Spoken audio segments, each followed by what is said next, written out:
नवी मुंबई महानगरपालिकेच्या कारभाराविरुद्ध आणि सिडकोच्या प्रशासनाविरुद्ध मध्ये हे आपण पाहू शकता मोठ्या प्रमाणात जे हे खेळ मैदान वाचवण्यासाठी भूमिपुत्र आणि नवी मुंबईकर आणि प्रकल्पग्रस्त जे आहेत नवी मुंबई महानगरपालिकेच्या परिसरामध्ये आपल्या जमलेले दिसून येत आहे। कारण असं आहे, अनेक दिवसांपासून सिडको प्रशासनाने भूखंड विकण्याचा सपाटा लावलेला आहे आणि महानगरपालिकेच्या विरुद्ध हे सगळेच प्रकल्पग्रस्त आज मैदानासाठी बचावण्यासाठी उतरलेले आहेत। आपल्यासोबत जे प्रकल्पग्रस्त नेते आहेत राजेश पाटील आणि मडवी सर, काय भूमिका आहे? प्रकल्पग्रस्त सगळं काय विकून टाकायचंय का नवी मुंबईकर? आज ह्या ठिकाणी एवढ्या मोठ्या संख्येनं जे खेळाडू आणि ग्रामस्थ इथं जमलेले आहेत ते मैदान वाचवण्यासाठी जमलेले आहेत। दुर्दैव असं आहे की ज्या शेतकऱ्यांना ज्या प्रकल्पग्रस्तांच्या 100% जमिनी घेऊन भूमिहीन केलं त्यांची 12.5% त्यांना देताना 4.25% सोयीसुविधांसाठी मैदानांसाठी कट केले। ती कुठलीही सोयीसुविधा कुठल्याच गावकऱ्यांना दिली नाही आणि मैदानं नसताना आज मैदानाची कृत्रिमरित्या त्या ठिकाणी तयार झाले आहेत। त्याच्यावर 15 वर्ष त्या ठिकाणी आपली मुलं खेळतात, परंतु जाणीवपूर्वक DP प्लॅनमध्ये मैदानाचं आरक्षण केल्यानंतर अंतिम मंजुरी महापालिकेच्या स्तरावर झाल्यानंतर शासनाकडे पाठवला गेला, परंतु नंतर महापालिकेनं जाणीवपूर्वक ही मैदानं त्या ठिकाणची रद्द करून ते होल्डिंग पॉईंटसाठी त्या ठिकाणी समाविष्ट करावीत अशा पद्धतीचं आरक्षण रद्द करण्याचा घाट ह्या महापालिकेने केलेला आहे। त्याचा निषेध म्हणून आम्ही या सगळे या ठिकाणी आलेलो आहोत। कारण आम्हाला मैदानं हवी आहेत। महापालिकेनं ती मैदानं इथली कमी या ठिकाणी असलेली सगळ्या सोयीसुविधा आहेत आणि ते बघून महापालिकेनं मैदानांचं आरक्षण ठेवलं, परंतु तीच मैदानं पुन्हा त्या ठिकाणी घालून होल्डिंग पॉईंट जो 35 ते 40 एकराचा भूखंड त्या ठिकाणी होल्डिंग पॉईंट म्हणून आहे त्याच्या बाजूला कडेला एका 3-4 एकरामध्ये जर त्या ठिकाणी जर मैदान असेल तर ते मैदान त्या ठिकाणी ठेवण्याबाबत महापालिकेने केलेले विचार पुन्हा नंतर त्या ठिकाणी रद्द करण्याचं कारण काय?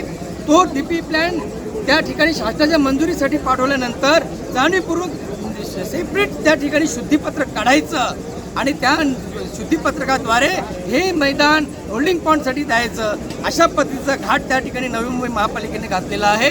आज होल्डिंग पॉईंट तुम्ही पाहाल तर तो होल्डिंग पॉईंट त्या ठिकाणी चारी बाजूला सोसायटी खेळाच्या मैदानावर होल्डिंग पॉईंट टाकलेले आपल्यासोबत MP मडवी सर आहेत।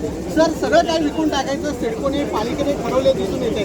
प्रकल्पग्रस्तांच्या ज्या नवी मुंबईकर उभारली आता प्रकल्पग्रस्तांना अशा प्रकारे अन्याय होतोय। हे मैदानं वगैरे आम्ही जे भूमिपुत्र इथे एकत्र आलो आहे तर शासनाचं ज्यावेळी 1970 साली सिडको अस्तित्वात आली तेव्हापासून त्या GRमध्ये स्पष्ट लिहिलेलं आहे की प्रत्येक गावाला मैदान हा कंपल्सरी आहे आणि हे कंपल्सरी असताना त्याचा आम्ही पाठपुरावा केल्याच्यानंतर गोटुलीचं मैदान, आरुलीचं मैदान आम्ही त्या ठिकाणी वाचवला गेला।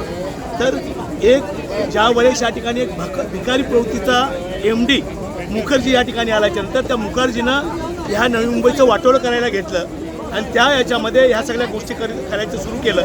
रिअलमध्ये कोणताही मैदान सिडको असेल, नगरपालिका असेल यांना विकायचा कोणताही अधिकार नाही आहे। कारण प्रत्येक वेळेस मैदानाच्या वेळेस ज्या वेळेस हायकोर्टामध्ये सुप्रीम कोर्टामध्ये गेल्याच्या नंतर हायकोर्ट सुप्रीम कोर्टाने आदेश देऊन ती मैदानं राखीव ठेवलेली आहेत। आम्हीही ही मैदानं मिळवल्याशिवाय शांत बसणार नाही आणि ह्या भूमिपुत्रांच्या मैदानाच्या बाबतीत आम्ही या ठिकाणी आयुक्त शिंदे साहेबांना विनंती वजा या ठिकाणी आम्ही सांगू इच्छितो की DP प्लॅन हा आमच्या नवी मुंबई महानगरपालिकेचा आहे।